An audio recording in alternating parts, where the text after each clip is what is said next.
Hi everyone! Welcome to Judge's Vlog. Thank you for stopping by para manood ng aking video about Form I-751 or sa pag-apply natin ng 10 years green card or removal of condition. After ng 2 years natin, simula ng makatungtong tayo dito sa Amerika. So, dito sa video na ito, i-share ko sa inyo yung process and mga requirements or documents na ginawa ko at pinag-prepare ko para magkaroon tayo ng 10 years green card. So, mahaba-habang video to kasi syempre ibibigay ko lahat ng mga requirements and mga kailangan natin. At kung meron kayong mga questions, mag-comment lang kayo para masagot natin. And hopefully, naalala ko pa rin that time. But anyway, meron naman akong list ng mga requirements and everything na ginawa ko para sa Form I-751. Hi everyone! So ito na yung continuation ng ating video. Babasahin ko na lang dito kasi bawat experience ko, sinulat ko talaga sa notepad ko para babasahin ko na lang at para may bigay ko sa inyo yung dito. So again, ano ko dito is Form I-751 or removing of conditions. Permanent conditions. So, pagdating mo dito sa USA, lalo na pag di ka pa kasal ng 2 years at nag-apply ka na ng visa, spouse visa or kahit fiancé visa, mag-a-adjust pa rin talaga and kailangan mong kumuha ng 2 years green card. So, after 2 years of green card, bago 3 months I think, kung na magkakamali, kailangan mo mag-apply, 90 days ata yun, 90 days, kailangan mo mag-apply ng para sa 10 years green card. So, I got here in United States on July 1, 2021. Tapos, naka-receive ako, syempre, i-fast forward na natin. So, naka-receive ako ng Form I-797C or Notice of Action on March 7, 2023. Pero ang nakalagay dun sa paper na na-receive ko, ang notice date is on February 25, 2023. Nag-file ako ng Form I-751 in the 90-day period before yung second anniversary kung kailan inobtain ko yung conditional permanent resident status and kailangan mo talaga mag-apply, okay? Hindi ka pwedeng mag-apply bago yung 90 days period mo. Kasi pag nag-apply ka bago yung 90 days, bago yung expiration ng green card mo ay i-recheck nila yon. So, ilalagay ko din yung link sa description. Kaya mahalaga na tingnan nyo din yung link or blog description. Okay? So, if you also want to request a text message and or email when USCIS accept your forms, fill out G1145 notification of application petition of acceptance. Meron ding pwede nyo i-check doon kung kailan kayo pwede mag-apply ng Form I-751 at tinatawag natin yon na filing calculator. To file Form I-751, of course, kailangan mo mag-fill out ng form and please make sure na sasagutin nyo at ilalagay ko rin yung link kung paano ko fill out yung Form I-751 sa blog description. Tapos, yung of course, link or instruction kung paano mag-fill out ng Form I-751. If you will go to naman sa USCIS ko or case status, please make sure that you're just going to enter your IOE number or receipt number from before you apply for green card and it will tell you a reminder notice to submit your I-751. So, again, importante na magbasa tayo ng blog description kasi ako most of the time kaya nagvi-video ako, ilalagay ko yung information sa blog description. You can also log in to your my.uscis.gov account to check your previous case and everything na nandoon.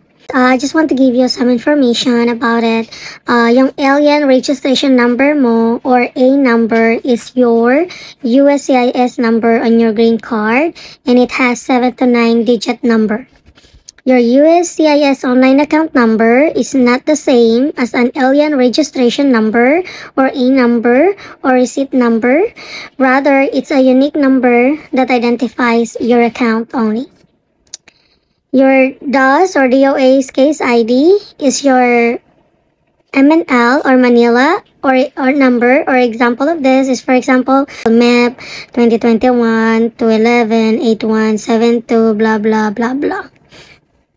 And then after that, fill out the form I-751 or the petition to remove conditions on residence and review everything bago mag-submit, okay? When filing out your I-751, if you cannot answer or you don't have an answer on the field, just put NA or N-A, /N/A for not applicable. Tapos kung magbabayad ka naman through checks, of course, like what I said, check your blog description, my blog description, and I will include everything para mabasa mo na lang din. And if you don't have, for example, na-experience ko kasi na hindi ko account, yung ginamit ko na account ng asawa ko, so makikita mo rin doon. So if you don't have your name on the check, and you only have your husband's name and address and there is no phone number on the check, enter your husband's phone number. After the address, follow what's on the picture and on the brief description. Papakita din natin yan. And don't forget, basta like what I said, tingnan nyo lang yung blog description. Don't forget to put your full name in the description. Sa description, ilalagay nyo sa check ay I-751 in biometric services fee. At sa number 6 naman, that's your husband's signature. Makita kasi sa bawat check merong number. Ang tips, para hindi mawala, okay? Para hindi mawala ang papers mo pagkatapos mong fill out, tapos i-print. Para hindi mawala ang papers mo at kung mawala man, mabilis nilang ma-figure out or ma-locate, i-include mo yung name mo and alien number sa footer ng documents mo or sa gilid kahit handwritten. Ako ang ginawa ko, di ba print ko na yung papers ko sa gilid. Dito. Dito, ilagay mo. For example, dito. Di ba? Ito yung papel mo. Dito nakasulat. Pwede mo siyang ilagay dito, or take sa gilid. Depende. Basta, pili ka dyan. Dito may lagay. O dito, o dito, o dito. Pili ka dyan. Ilalagay mo yung full name mo at saka yung alien number mo para alam nila. Okay? Tapos, ang ginawa ko, makikita nyo dyan, ilalagay ko yung link ko, yung papers na ginawa ko. Okay? Or papakita ko. Gumawa ko ng 3 sets of papers na nakaklip. And then, sinet ko lang siya ng set A, set B, and set C para hindi messy yung, at saka para organize yung papers. Again, magbasa ng blog description para makita mo. Itong sinasabi ko ay ilalagay ko rin sa blog description. Pero panoorin nyo pa rin tong blog kasi syempre may mga attach akong pictures na para makita nyo. Sa set A, yung check na may $680 combination of I-751 fee and biometric fee. And then, ito, yung sinasabi ko pasunod-sunod Ito yung pasunod-sunod sa ginawa kong clip ng paper. So cover letter, gumawa ko ng cover letter, USCIS form G1145 or e-notification of application. Ito yung para may ma-receive ako na text message kung anong update sa case ko or sa papers ko. Tapos yung USCIS I-751 petition to remove conditions on residence. Ito yung mga fill out ko na form na of course print ko para may padala ko sa kanila via mail. And then yung picture or copy ng green card ko, 2 years green card, front and back. Tapos copy naman ng biometric passport ko, yung may picture ko sa passport. And then copy naman ng passport ng asawa ko, biometric passport. Tapos sa pangalawang clip naman, ang inilagay ko doon is copy of my retirement beneficiary, copy of bank statement, bank statement, like kung may joint account kayo or yung joint account kayo na bank joint account. Like that. So, ganun lang, piprint nyo yun. Ang ginawa ko, for 6 months or 3 months.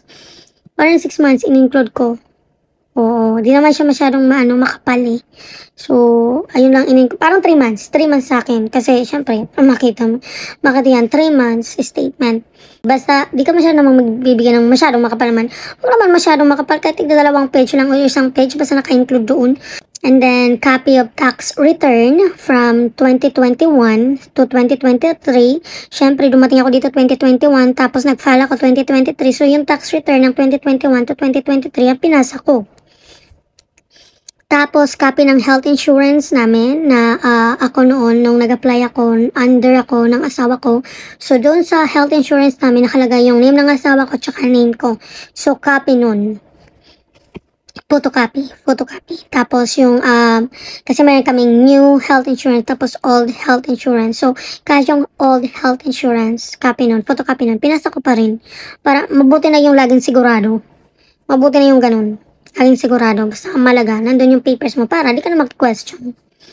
Tapos, copy ng CR1 or spouse visa. Alam mo diba, pag nag-apply tayo sa Pilipinas, diba yung passport natin, yung biometric natin na may picture natin, tsaka yung visa natin para makapasok tayo dito sa US. Kahit expired na yun, pinasa ko pa rin yun. Mabuti na yung, like what I said, mabuti na yung sigurado.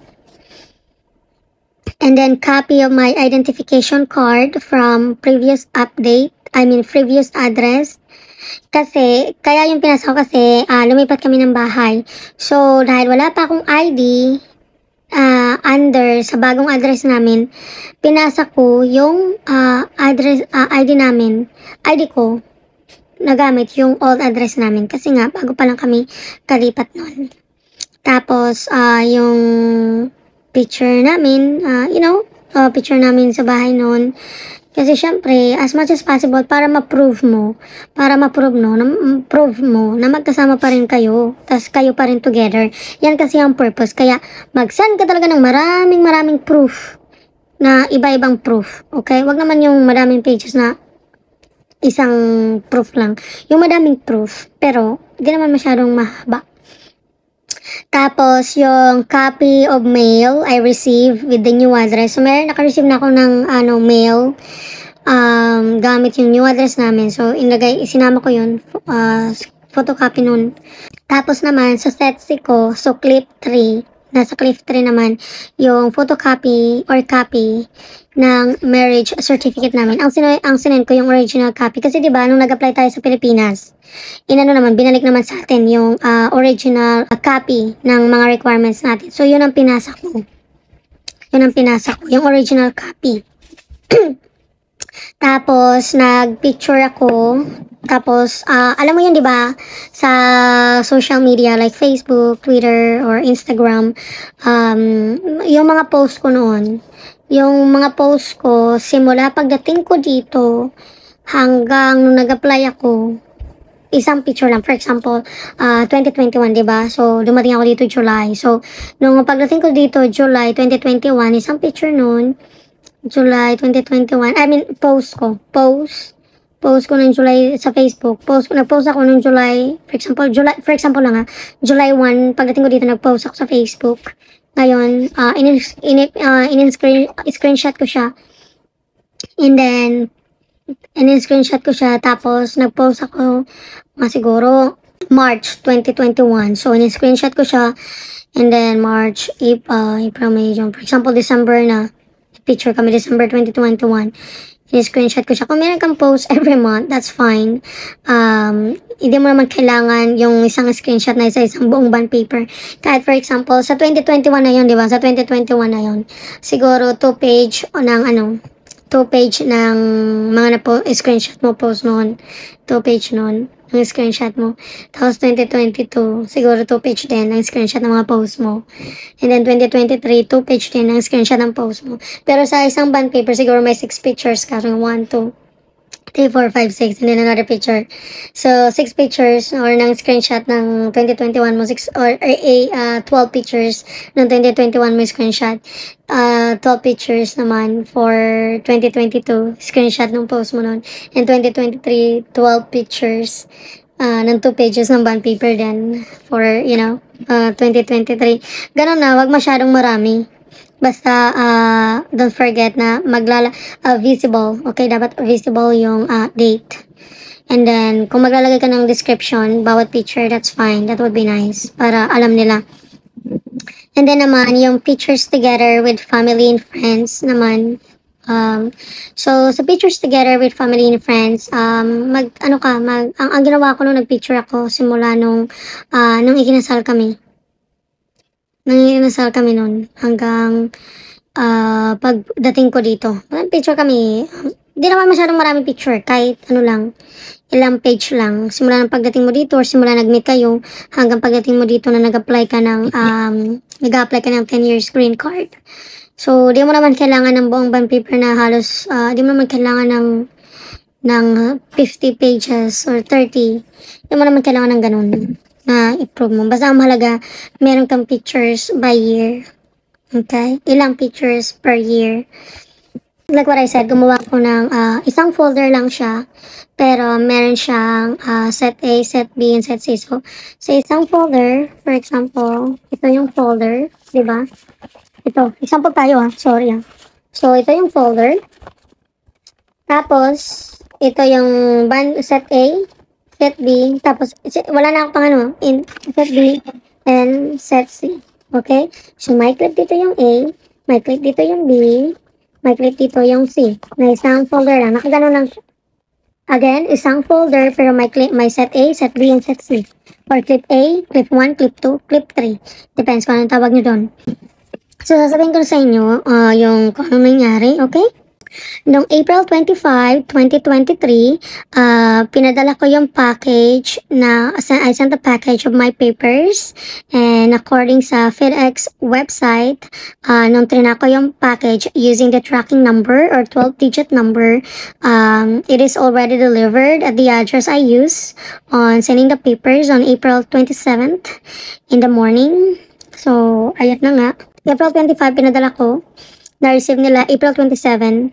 And then, nung May 1, 2023, naka-receive ako ng text message from USCIS saying na na-receive na nila yung Form I-751 or petition to remove condition of my residences on April 26, 2023. Okay, so pinadala nila ako ng Form I-79C through mail. Okay, yung mail na pinapadala yung paper. Yung ganito. Sorry para na natin na intindihan natin, tapos para nasa isang page tayo. Sorry mga lang. So parang ganito. So pinadala nila ako ng mail na ganito mail. Tapos nung May 2, nung May 2, 2023, yung USCIS may withdrawal draft or ang sabi sa bank account namin, nag-withdraw sila ng $680 sa bank account namin. Kasi diba, nagpadala kami ng check and include namin yan para bayad namin sa Form I-751 fee and biometric fee. Kaya, $680 kinuha nila sa account namin nung May 2. So, again, nagpadala ko April 25, tapos kinuha nila yung pera sa account namin ng May 2, 2023.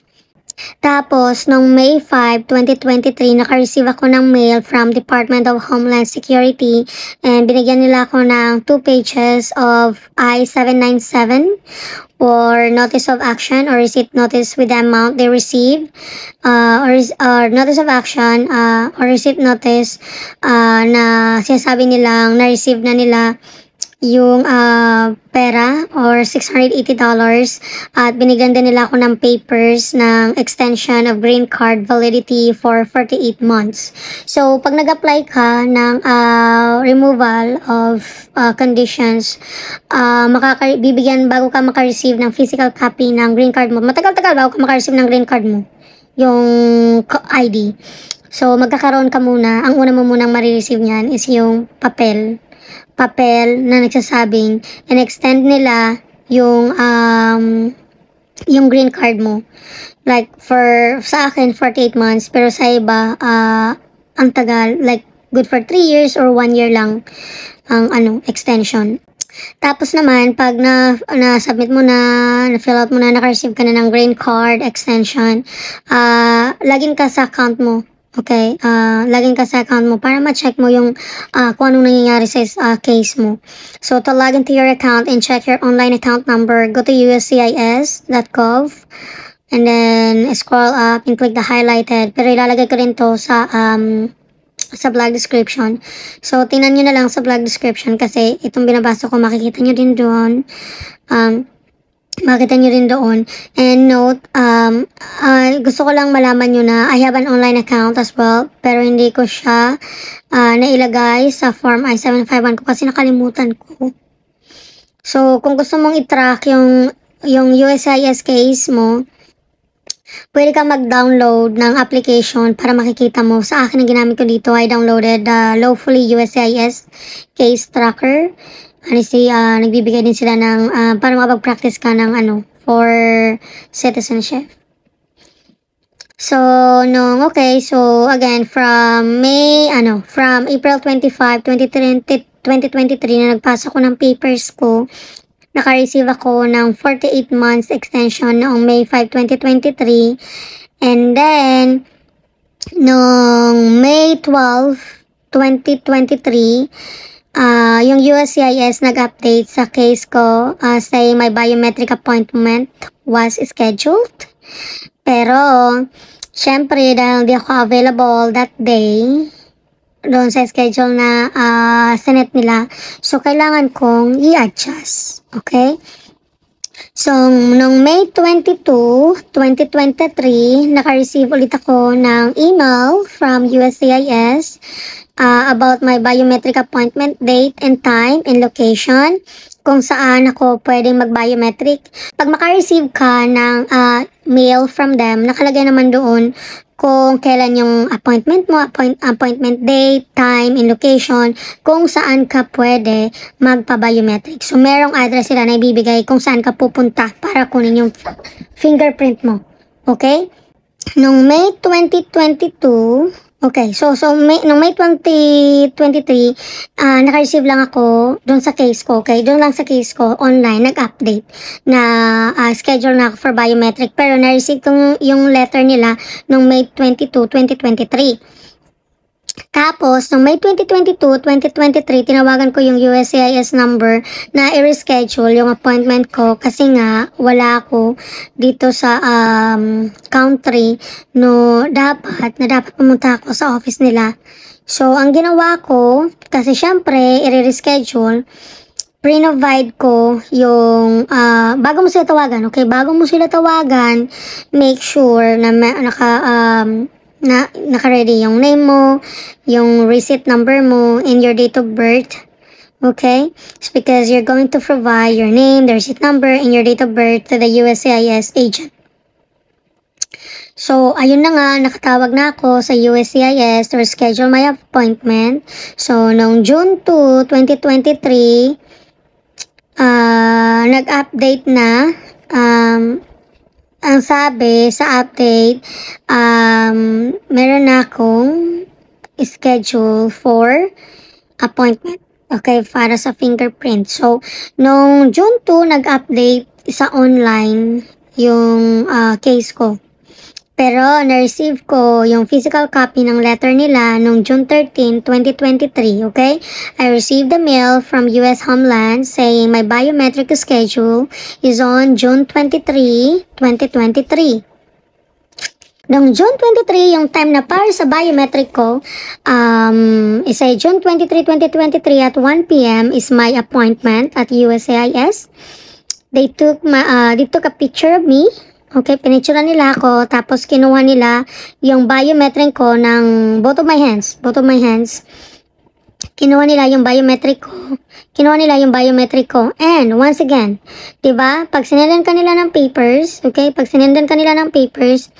meron doon if you fill out, okay? So don't forget to fill out the second page of your form of biometric appointment. So, sa biometric appointment mo, meron kang fill upan doon. Fill out mo yun. Don't forget to bring an identification ID. Wag na wag mong kakalimutan. Wag na wag mong kakalimutan magdala ng ID at ballpen. Don't forget to bring an identification ID and of course, your appointment letter. Okay? So again, sa biometric mo, dalhin mo yung dalhin mo yung second page na second page ng ng pinadala nila sa yung papel para i-fill out mo yon. Huwag kalimutan yung ID, ballpen, tapos yung papel na pinadala nila sa iyo para fill out mo yon, tapos yung appointment letter mo. Wag na wag mo kakalimutan or else babalik ka talaga sa bahay nyo para kunin mo yon kasi di ka naman nila i-assist na wala yung mga yun na sinabi ko. So, if you are not going to bring a California Real ID because you don't have it, that's fine. That's fine. But at least, bring 2 identification ID and one of it is your passport. So, syempre, kung wala kang California ID, dalhin mo yung passport mo. Tapos, magdala ka pa ng isang ID. Like, for example, state ID, tapos passport or any ID, and then passport.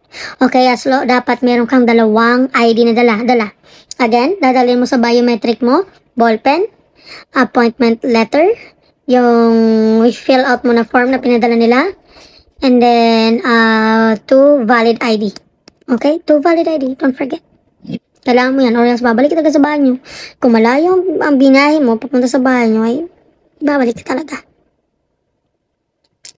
So, noong April 18, 2024, after ng biometric ko, April 18, 2024 at 12:29 p.m., I got a notification on my email from USCIS saying they made an action on my case.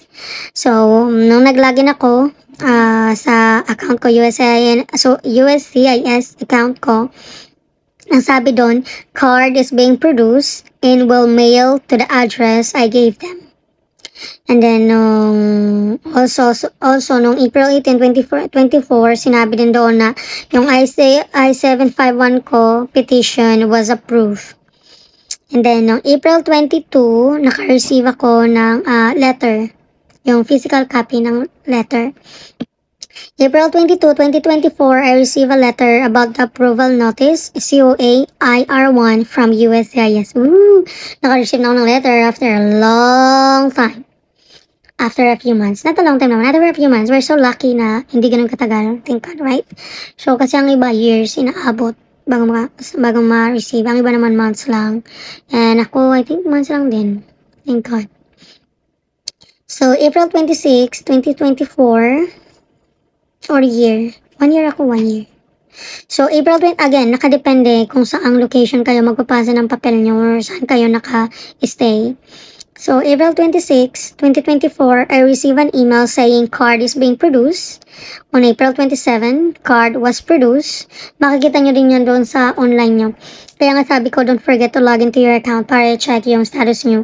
Or if you can't log in, at least try to check online using your receipt number. And then, yung May 1, 2024, ay na-receive ko na yung 10-year screen card ko. So, nung May 1, 2024, so, from April 25, na pinasa ko yung papers ko, to May 1, 2024, doon ko nakuha yung ID ko para sa 10-year screen card. But take note, na kaya tumagal ng ganun kasi dinelay ko or nireschedule ko yung appointment ko for biometric. Kaya, pag meron kayo nakuhang schedule for biometric, huwag nyo nang i-delay. Always grab right away. Kasi tumatagal yung process. Okay? So, do it right away. So, ayun lang yung story ko about sa I-751. But of course, don't forget to like and subscribe and read yung blog description kasi nandoon ang mga information. And sorry sa long video natin, pero at least nandun yung information and ipapakita ko rin yung information. So, ayun lang. Gusto ko lang i-share sa inyo yung ginawa ko or process ko sa pag-submit ko ng Form I-751 to nakuha ko yung 10-year screen card ko na ID. So, kayo na ang sunod. Kaya, Go lang, apply lang. And always, don't forget to smile pag pumunta kayo sa office. Hindi naman siya mahirap, hindi kayo interrogate. Okay, hindi kayo interrogate. Kasi kung lang naman yung fingerprint nyo, tapos ipapasok nyo lang yung documents, yun lang naman. Hindi naman siya mahirap, kasi i-extend nyo lang naman yung green card nyo. So, ayun lang, kayo lang sunod and have fun. Good luck!